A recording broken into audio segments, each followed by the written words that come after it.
वहीं आज भारत 41 देशों से एनर्जी इंपोर्ट करता है।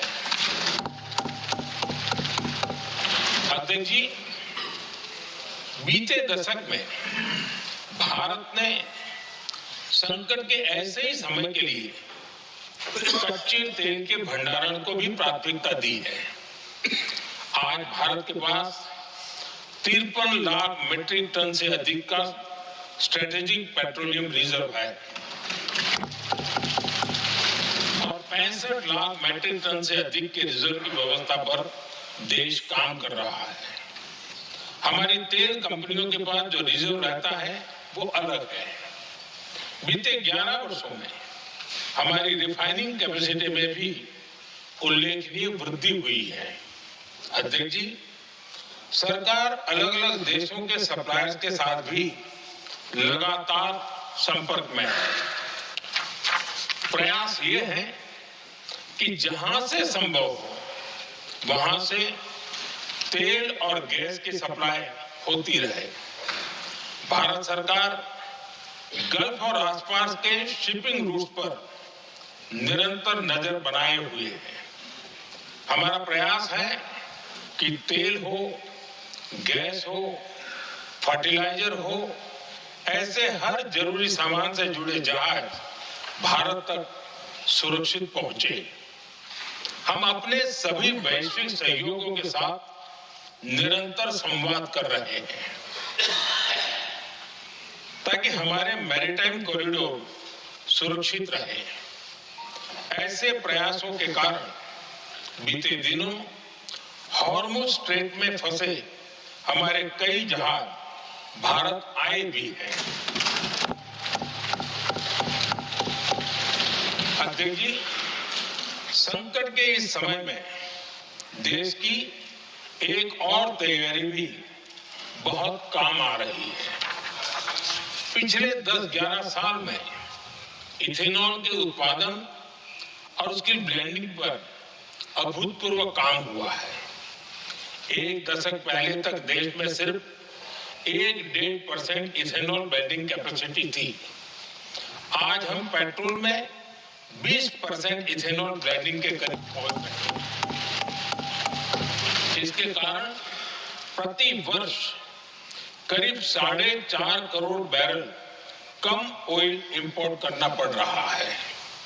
ऐसे ही रेलवे के बिजलीकरण से भी बहुत बड़ा फायदा हो रहा है। अगर रेलवे का इतना बिजलीकरण न होता तो हर साल करीब 180 करोड़ लीटर डीजल अतिरिक्त लगता।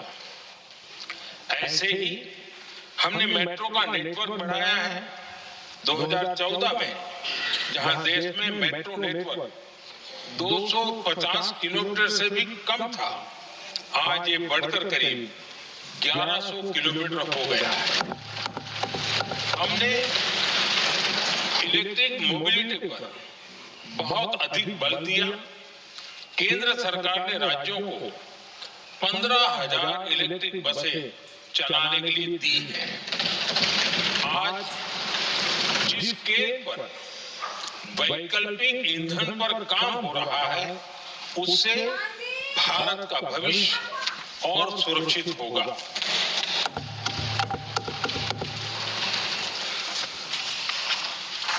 आदरणीय अध्यक्ष जी, हम जानते हैं कि एनर्जी आज इकोनॉमी की रीढ़ है और ग्लोबल एनर्जी नीड्स को पूरा करने वाला एक बड़ा सोर्स वेस्ट एशिया है। स्वाभाविक है कि दुनिया भर की अर्थव्यवस्था वर्तमान संकट से प्रभावित हो रही है और भारत पर इसका कम से कम दुष्प्रभाव हो, इसके लिए निरंतर प्रयास किए जा रहे हैं। सरकार इसके शॉर्ट टर्म, मीडियम टर्म और लॉन्ग टर्म ऐसे हर असर के लिए एक रणनीति के साथ काम कर रही है। आज भारत की इकोनॉमी के फंडामेंटल्स मजबूत है। इससे भी देश को बहुत मदद मिली है। हम हर सेक्टर के स्टेक होल्डर्स के साथ चर्चा कर रहे हैं। जहां भी जरूरत है उस सेक्टर को आवश्यक सपोर्ट दिया जा रहा है। भारत सरकार ने एक इंटर मिनिस्ट्रियल ग्रुप भी बनाया है। ये ग्रुप हर रोज मिलता है और हमारे इंपोर्ट एक्सपोर्ट में आने वाली हर दिक्कत का आकलन करता है और ये ग्रुप आवश्यक समाधान पर भी निरंतर काम करता है। मुझे पूरा भरोसा है कि सरकार और इंडस्ट्री के साझा प्रयासों से हम परिस्थितियों का बेहतर सामना कर पाएंगे। माननीय अध्यक्ष जी, एक बड़ा सवाल ये है कि युद्ध का खेती पर क्या प्रभाव होगा। देश के किसानों ने हमारे अन्न के भंडार भर रखे हैं, इसलिए भारत के पास पर्याप्त खाद्यान्न है।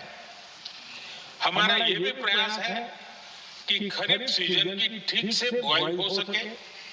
सरकार ने बीते सालों में आपात स्थिति से निपटने के लिए